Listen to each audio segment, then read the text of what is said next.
Presenting the classics of Sam P. Chaladurai. Sam P. Chaladurai அவர்களின் போதனை களஞ்சியத்திலிருந்து.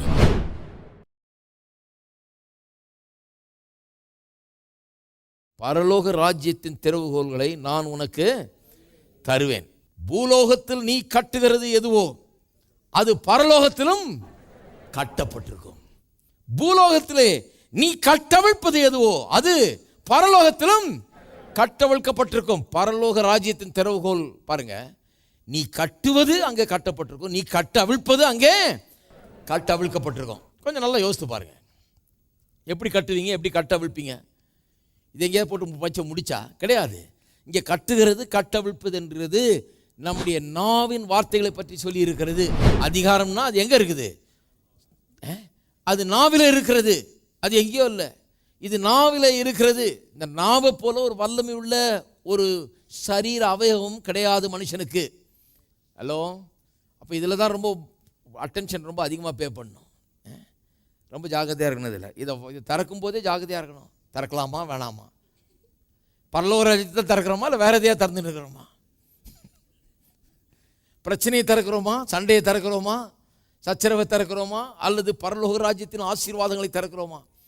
இது ஒரு திறவுகோல் மாதிரி கர்த்தர் கொடுத்துட்டாரு. இதை எப்படி யூஸ் பண்ணணும்? நாவின் அதிகாரம். அப்போ பாருங்கள், நீ கட்டுகிறது எதுவோ அது பரலோகத்தில் கட்டப்பட்டிருக்கும், நீ கட்டவிழ்க்கிறது எதுவோ பரலோகத்தில் கட்டவிழ்க்கப்பட்டிருக்கும். டிரான்ஸ்லேஷனை இப்போ வாசிக்க போகிறேன். முதல்ல நான் உங்களுக்கு சொல்லியிருக்கேன், அதை நினைவுபடுத்துகிறேன். ஆம்பிளிஃபைட் வெர்ஷனுங்கிற ஒரு வெர்ஷன்லேருந்து வாசித்து உங்களுக்கு சொல்லியிருக்கேன். அதில் whatever is bound on earth shall be bound in heaven ஆங்கிலத்தில் வருது இல்லையா?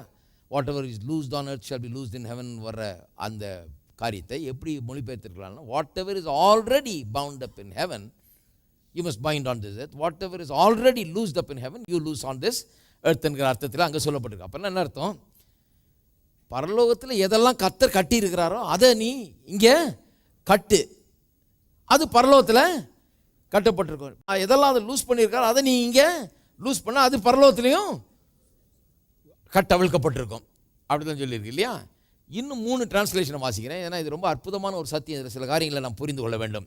முதலாவது தி லிவிங் பைபிள் என்கிற மொழிபெயர்ப்பில் வாசித்து பாருங்கள். 19ஆம் வசனத்தில் இப்படி சொல்லப்பட்டிருக்கிறது, நீங்கள் பூமியில் அவைகளை கட்டுவீர்களோ பரலோகத்தில் கட்டப்பட்டிருக்கும், கட்டவிழ்க்கிறது பரலோகத்தில் கட்டவிழ்க்கப்பட்டிருக்கும் சொல்லியிருக்கு இல்லையா? அது இப்படி சொல்லுது இங்கிலீஷில், தி லிவிங் பைபிளில். சொல்லிட்டு தமிழில் சொல்கிறேன். What ever doors you lock on earth should be locked in heaven. Whatever you open on earth shall be opened in heaven. நல்ல வார்த்தைங்க உபயோகப்படுத்திருக்காங்க.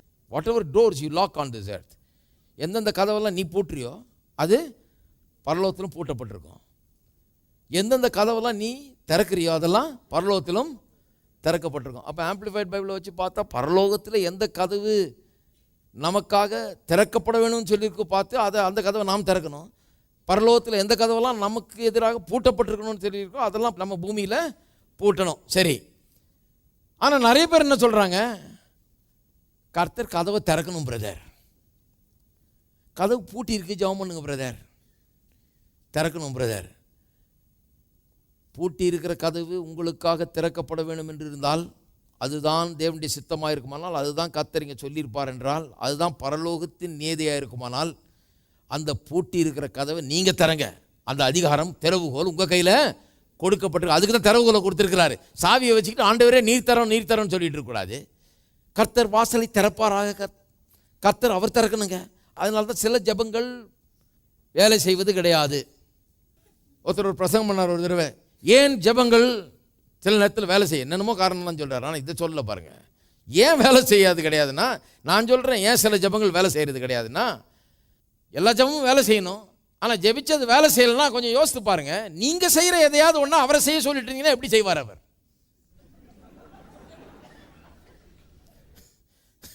அதுதான் பிரதானமான காரணம். அவர் உங்களை சொல்லுன்னு இருக்காரு, உங்களை செய்யின்றாரு. கர்த்தாவே இந்த பிசாசை ஓட்டும், அதில் நீ ஓட்டு.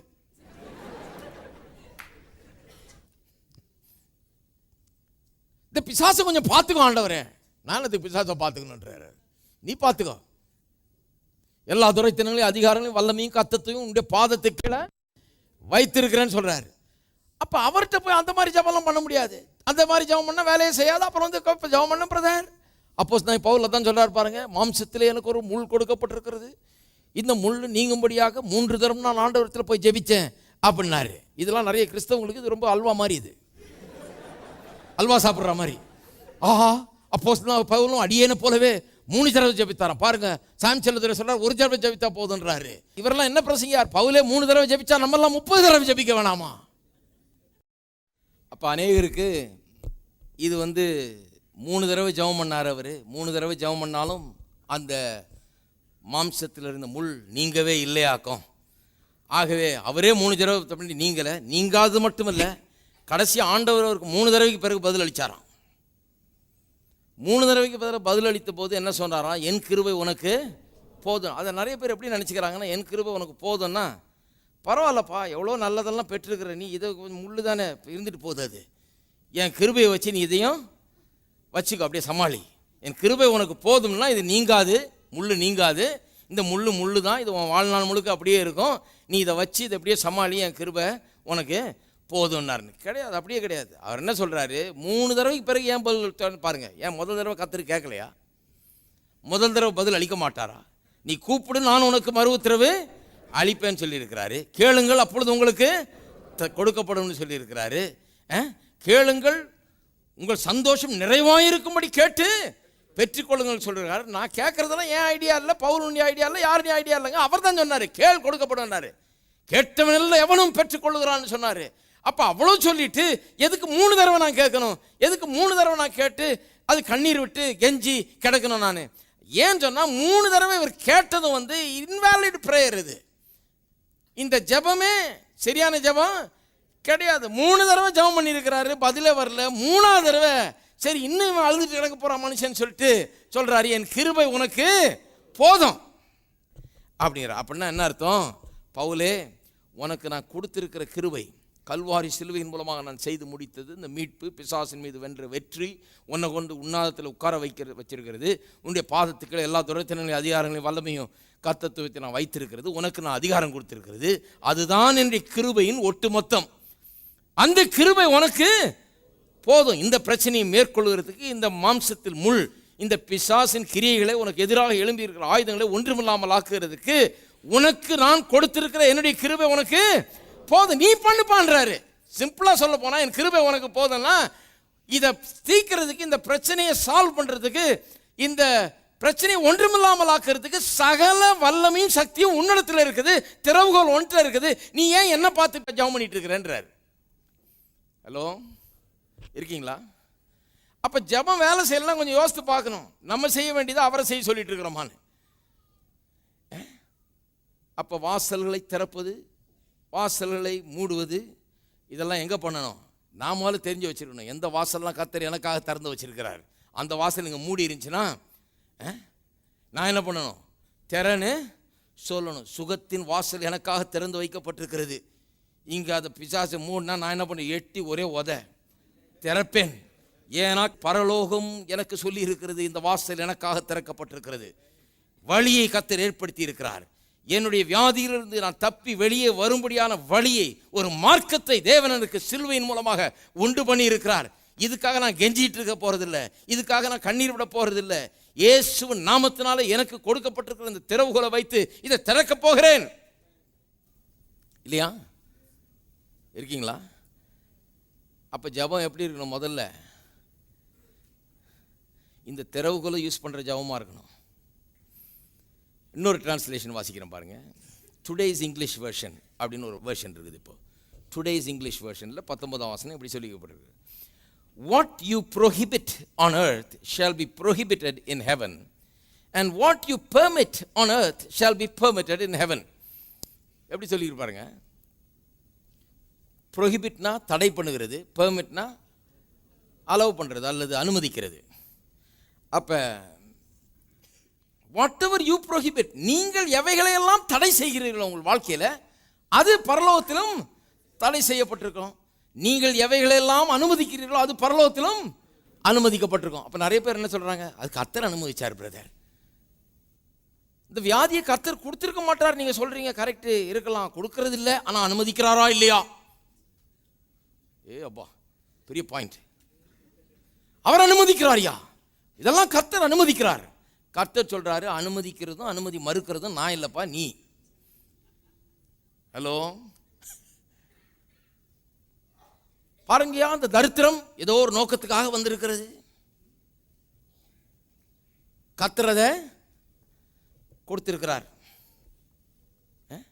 Whatever you forbid, whatever you prohibit on this earth shall be prohibited in heaven.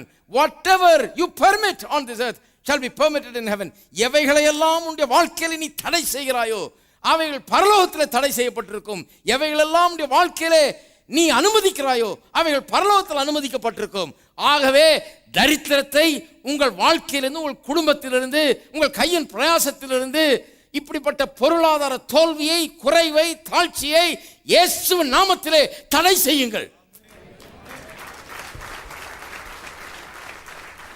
தடை செய்யுங்கள். போய் கடையை திறக்கும் போதே இன்னைக்கு என்னமோ தெரியலங்க, போனி ஆகுமோ தெரியும்.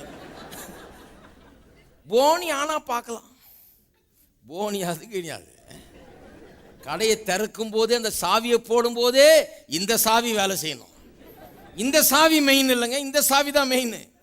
இதுல பரலோக ராஜ்யத்தை திறவுங்கள், அதன் ஆசீர்வாதங்களை திறவுங்கள், அதன் வல்லமையை திறவுங்கள். தமது நல்ல பொக்கிஷசாலையாகிய வானத்தை கர்த்தர் திறப்பார். உன்னுடைய தேசத்தில் ஏற்ற காலத்தில் மழை பெய்யும்.